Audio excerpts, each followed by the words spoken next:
दोस्तों इस वक्त जो सबसे important issue in terms of Canada और इंडिया के ताल्लुकात में था वो ये जो खालिस्तान एक्सट्रीमिज़म है और ये जो फॉरेन इंटरफेरेंस है। जो एक कमाल का काम इंडिया के प्राइम मिनिस्टर नरेंद्र मोदी साहब ने कर दिखाया है, वो इंसानियत के लिए भी एक बड़ी मिसाल है। और इंडिया के अंदर उनके लिए उनको उस तरह इंगेज नहीं या वेलकम नहीं किया गया जिस तरह मेरा ख्याल है बाकी वेस्टर्न ममालिक को बहुत सारों को किया गया है।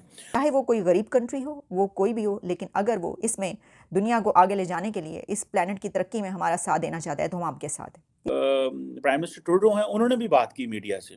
उन्होंने कहा जी ये बिल्कुल इश्यूज सामने आए हैं foreign intervention and Khalistan extremism, और उन्होंने कहा जी हमारी कन्वर्सेशन हुई है लेकिन नमस्कार दोस्तों, आपको पता ही है G20 की मीटिंग भारत में हुई है और जो कनाडा के प्रधानमंत्री है जस्टिन ट्रूडो वो भी इंडिया आए हुए थे। तो नरेंद्र मोदी ने उनसे कहा है जो खालिस्तानी आतंकी भारत के बारे में हेट फैला रही है और जो भारतीय मूल के लोग हैं उनको मार रही है, ये बंद होना चाहिए। क्योंकि कुछ दिनों पहले हिंदू टेम्पल पर कनाडा में अटैक हुआ था जिस पर वहाँ की सरकार कुछ नहीं कर पाई थी। तो ये बात हुई है। और जो खालिस्तानी आतंकी है वो पाकिस्तान के सगे माने जाते हैं, इनको पाकिस्तान फंडिंग करता है बताया जाता है। आप देखें इस पर जो पाकिस्तान के लोग हैं उन्होंने क्या बोला है। दोस्तों इस वक्त जो सबसे important issue in terms of Canada और इंडिया के ताल्लुकात में था वो ये जो खालिस्तान एक्सट्रीमिज़म है और ये जो फॉरेन इंटरफेरेंस है। आपको ये अभी जो कनाडा के प्राइम मिनिस्टर जिनका जहाज़ एंड टाइम पे ख़राब हो गया जब वो वापस आने लगे थे, तो मेरा ख्याल है कोई अल्टरनेट अरेंजमेंट वो करने लगे होंगे, but he was about to leave. India के अंदर उनके लिए उनको उस तरह इंगेज नहीं या वेलकम नहीं किया गया जिस तरह मेरा ख्याल है बाकी वेस्टर्न ममालिक को बहुत सारों को किया गया है। और उसकी वजह यह है कि इंडिया और कनाडा के दरमियान जो ताल्लुकात हैं और ये जो खालिस्तान एक्सट्रीमिज़म एंड सेपरेटिज़म की जो बातें हैं वो हो रही हैं। और जो प्राइम मिनिस्टर जस्टिन ट्रूडो हैं, उन्होंने मीडिया से बात की। उन्होंने कहा कि मेरी मोदी साहब से जो मुलाकात हुई है उसमें ये कन्वर्सेशंस डिस्कस हुई हैं इस हवाले से। अगर आपको जो जॉइंट कम्युनिके तो नहीं कहूँगा, जो भारत की मिनिस्ट्री ऑफ एक्सटर्नल अफेयर्स का वो पढ़ें, जिस पे वो कह रहे हैं कि हमने ये बात की है कि हमने कंसर्न शो किए हैं anti India activities of extremist elements in Canada. ये इंडिया वाहद एक मुल्क है जो बरतानिया एंड कनाडा को कॉन्टिन्यूसली ये चीज़ें कर रहा है। ठीक है जी। और ऑब्वियसली ये सारा कुछ जो रिवॉल्व करता है वो सेपरेटिज्म की बातें तो हो रही हैं, लेकिन सारी बात है अगर आप इसको करीब होके देखें तो ये वो जो खालिस्तान के हवाले से बात हो रही है। और इसमें आप को लगेगा अगर आप ये वो वो स्टेटमेंट पढ़ें जिसमें वो कह रहे हैं कि एंटी इंडिया एक्टिविटीज़ की बात हो रही है, एक्सट्रीमिस्ट एलिमेंट्स हैं कनाडा के अंदर, वो सेसेशनिज्म की बात कर रहे हैं, वो वायलेंस को इंसाइट कर रहे हैं। और इंडियन डिप्लोमेट्स जो हैं वो कनाडा के अंदर बड़े परेशान हैं, डिप्लोमेटिक प्रेमिसेस पे हमले हो रहे हैं, और जो इंडियन कम्युनिटी है कनाडा के अंदर उनकी वर्शिप्स पे हमले हो रहे हैं। और ये वो कह रहे हैं कि ये organised crime, drug syndicate, human trafficking, ये सारे लोग इन्वॉल्व हैं। अब बहुत सारे लोग जो कनाडा में गए हैं वो इलीगल होंगे, ठीक है जी, तो वो कैनेडियंस को कह रहे हैं कि भाई ये ह्यूमन ट्रैफिकिंग है।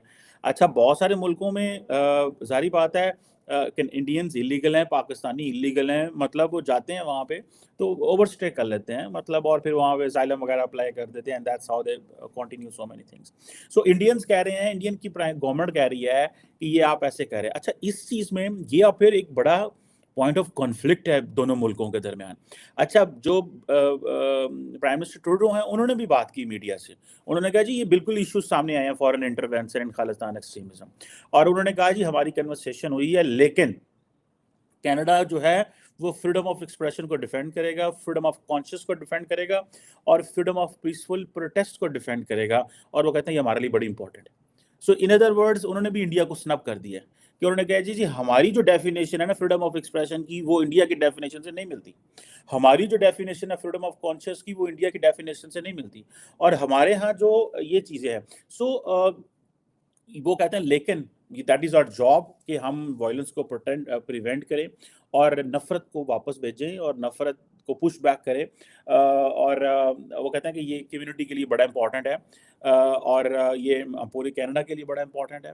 और लेकिन इसके लिए वो कहते हैं रूल ऑफ लॉ की बड़ी वैल्यू है और हम इसको अहमियत। अब ये कैनेडियन प्राइम मिनिस्टर ने जो बात की है ऑब्वियसली इसके भी फिर अपने वो चीज़ें हैं। और कहा जाता है कि ये जो फॉरेन इंटरवेंशन का क्वेश्चन था that was on the top agenda जो ट्रूडो की मोदी साहब से मुलाकात हुई है।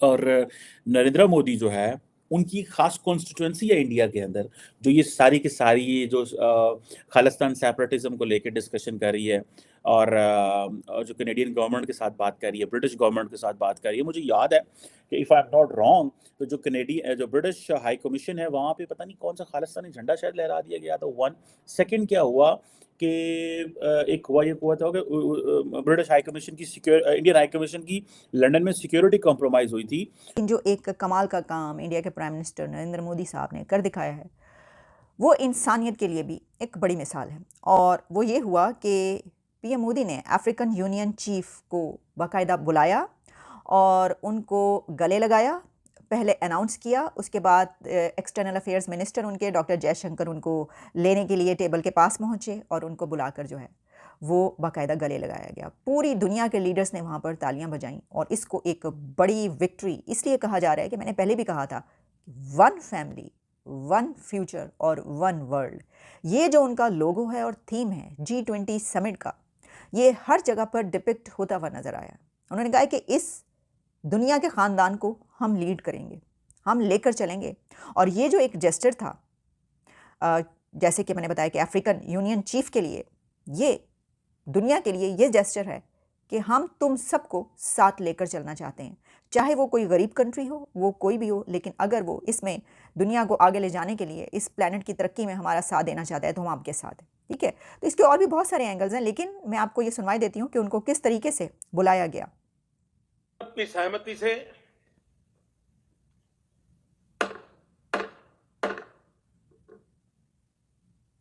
आगे की कार्रवाई शुरू करने से पहले मैं अफ्रीकन यूनियन के अध्यक्ष को G20 के स्थायी सदस्य के रूप में अपना स्थान ग्रहण करने के लिए आमंत्रित करता हूं। भारत की G20 प्रेसिडेंसी देश के भीतर और देश के बाहर इंक्लूजन का, सबका साथ का प्रतीक बन गई है।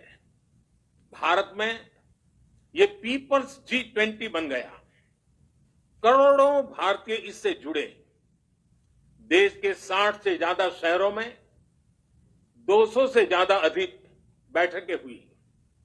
सबका साथ की भावना से ही भारत ने प्रस्ताव रखा था कि अफ्रीकन यूनियन को G20 की स्थायी सदस्यता दी जाए। एक जेस्चर इसने वाकई बताया है। और आपको पता है कि ये माइंडसेट, ये मेंटालिटी किसकी होती है? ये एक विनर की होती है, एक उस मुल्क की होती है कि जिसको पता है कि अगर वो सबको साथ लेकर नहीं चलेगा तो बहुत सी मुश्किलात है राह की। तो क्यों ना ये किया जाए कि राह की इन मुश्किलात को हटाने के लिए सबको साथ लेकर चला जाए। और मैं ये समझती हूँ कि एक लीडर को ऐसा ही होना चाहिए। यही वजह है कि मैंने ये जो कहा कि G20 के इस समिट ने ये साबित कर दिखाया है कि इंडिया है वो आने वाले डेकेड्स में इस दुनिया को लीड करने वाला है।